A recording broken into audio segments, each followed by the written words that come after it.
something missing here. There's something off with this idea of the sprint goal in their situation, in their current context, and hence the question.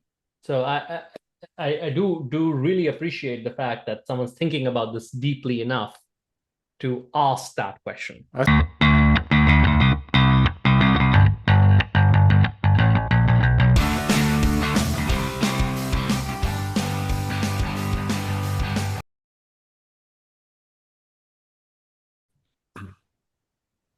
Welcome everyone to another edition of Drunk Agile. We're not drunk yet, which No, is unfortunate. So Prateek, we'll what are you get there. drinking?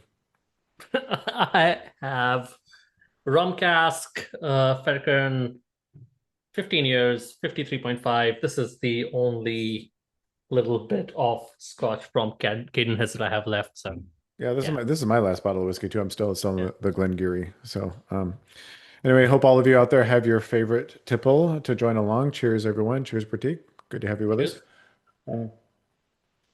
Tonight's question comes in from this. It's an audience question, which we love audience questions, and so we always have breaks in our regular programming to address any audience questions that I should say any interesting audience questions that come in. We don't answer questions about what story points or product increments You're or going to answer a question which in another episode you would have said we don't answer questions about this. that's fair enough. Okay, so we'll answer pretty much anything. Okay, so here goes. The question is, it's essentially this, and I'm paraphrasing, but I think this is just the question. The question is, if you are a Scrum team, should you introduce class of service or classes of service to achieve your sprint goal? Or the corollary, kind of the corollary to that is, if how do I want to say this? So it's either the sprint goal creates the class of service or I create the class of service to meet the sprint goal, right? I mean, those are really Yeah, the yeah. two ways that I'm trying to say. They end up roughly being the same thing in the end anyway, but those are the questions. I don't know. So you know me, Prateek. I got a shitload to say. So So you want to take a I shot could first say because something right otherwise now and then just shut up. yeah, you Yeah. just sit down and drink, and then I'll take over the rest. It is. I think it is important to define those two terms. And then after You're that, lying. Dan, you Yeah, take I it know you're away. lying. You are lying. But go ahead. Sprint goal, I think most people are familiar with. If you read the Scrum Guide, you would be familiar with it. Even if you haven't read the Scrum Guide, you probably are familiar with it. It is the objective you want to achieve by the end of the sprint. Like the thing that all your efforts during the sprint should be aimed towards. We're Yep. going, we're going to achieve this. Yeah, just and by the way, I just got this from Ryan Ripley, so shout out to Ryan Ripley. It is the single purpose of the sprint is to achieve the sprint goal. Sprint I goal. believe that's actually straight from the Scrum Guide. So Which thanks, which Ryan, for which that is input. yeah, which I think is pretty cool in itself to say that okay, it's essentially the thing that limits not does not limit WIP, but limits the focus Focus, of your sprint. The focus, focus of your sprint. focus. Yeah. So that's sprint goal. Now let's talk about classes of service. Classes of service, and Dan, I have not read the literature on classes of service in a long time, so you'll have to correct me on this. Are the different expected priority and behavior that a team would have towards a work item, things that define this thing. I expect it to have a deadline. It's going to be done in 2 days for sure. This other thing can take 8 days. The other thing, we don't care how long it takes. Like the thing, classes of service are defining different levels of service for each class of Okay, work. I want you I want you to try that again. This time you don't get to wave your hands and you don't get to say thing. Okay, go. So, for example, a bottle of bourbon will have a different class of service than a bottle of scotch because you go through them at different space, and like a bottle of Malort or something will have a completely different class of service because you'll never touch Let me it. help. Let me help you out here.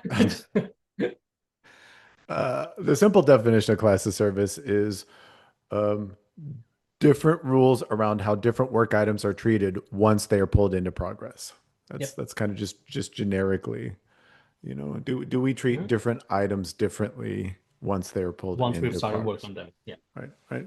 Because there's a whole other thing. It's the most for me the most important thing about class of service, if you use class of service, other than their shit, is class of service doesn't attach until you actually pull it in, right? Right. I can't tell you how many people tell me, "Oh, this is an expedite. I've got in my backlog." If it's in your Yeah, backlog, it ain't an expedite. it's nothing. Yeah, it's kind of like getting onto a highway. You are only the express class of service when you're in the express lane. Right? Before you get on the highway, Right. you're not in the express or the regular or the You're just a HOV class of schmuck. service. You're Right. just a schmuck who's going to be late for work because, Exactly. yeah. Okay. So, having said that, I don't know. Do you want to take a shot at Um, should sprinkles introduce when class of service or so when Dan initially told me about this question, to be very honest, I could not make heads or tail of it because to me these are two very unrelated concepts. But then as I thought more about it, I'm trying to put myself in the feet of someone who would ask this question. Maybe this is my sprint goal. Everything related to the sprint goal is the most important thing. It uses the express lane. Anything else that comes in uses the regular lanes, and everything related to the sprint goal takes precedence over all the random stuff that comes through. right? That's the way I understood it. Yeah, no, and by the way, the reason I brought it up is because I think it's a completely fair question. I Yeah. think it's legit. And if you are serious about implementing Scrum, that's a different conversation. But if you are serious about implementing Scrum, I think it's a fair and using flow-based principles within Scrum, I think it's a fair question. So I mean, this for me, the scenario is this. Um, I've got a Scrum team and I'm running a sprint, and I know that the single reason that I'm running a sprint is to achieve the sprint goal. But my Scrum team is also available for, say, support work, or Yep. it's also or responsible for, Helps I with should say. documentation or It's whatever. Yeah. it's responsible for support work. It's Yep. responsible for keep the lights on type work or be Mhm. business as usual type work, right? It's responsible for this in addition to whatever it's trying to do for its sprint goal. So now the question becomes, I'm using flow principles. I'm using pull. Um, I've got capacity to pull an item into a PBI into the next state. Do I implement rules around? Do I always choose the sprint goal related item if I can choose a sprint goal related item because that would introduce a class of service. And for me, that's essentially what the question was asking. So what do you think? Um,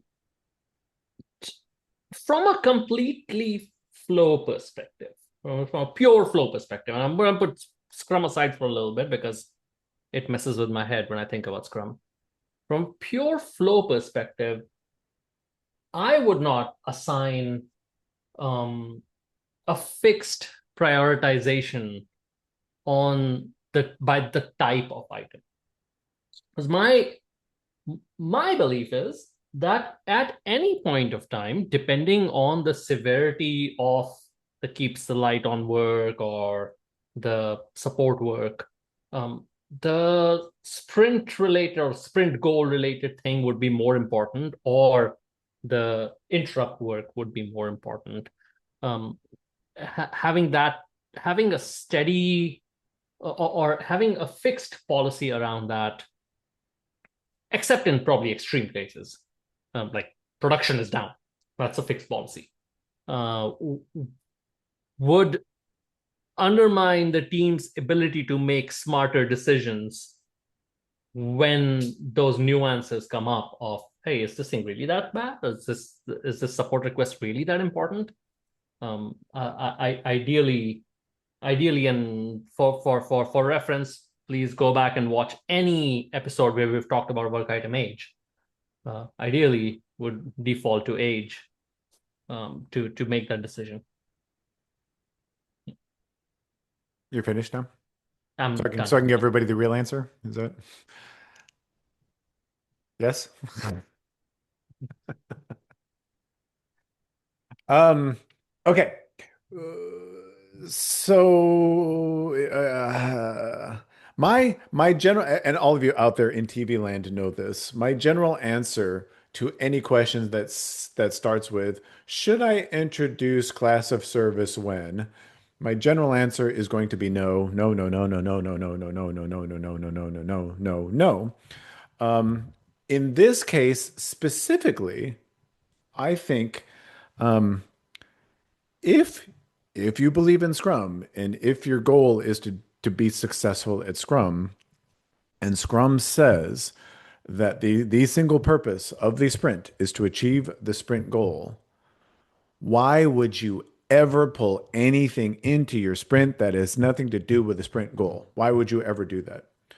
And someone's response back to me might be, well, because we're responsible for keep the lights on. If you are, Scrum won't work for you. I'm sorry, Scrum won't work for you. It won't. If what you want to do is Scrum, that's a terrible way to look at the world, right? That's a terrible way to look at the world. You should be looking around at the world more like how Prateek was thinking about it. Unfortunately, he always runs to the rational decision side of things, where we have to consider how, just how stupid the framers of the Scrum framework are. If that's what you care about is doing canonical Scrum, you would never, ever, ever, ever do anything in your sprint other than work related to the sprint goal.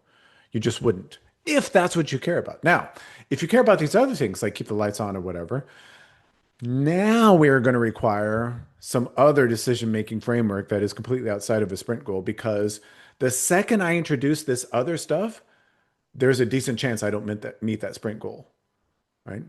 Now, worse is I could run a whole sprint and deliver value, but not meet the sprint goal.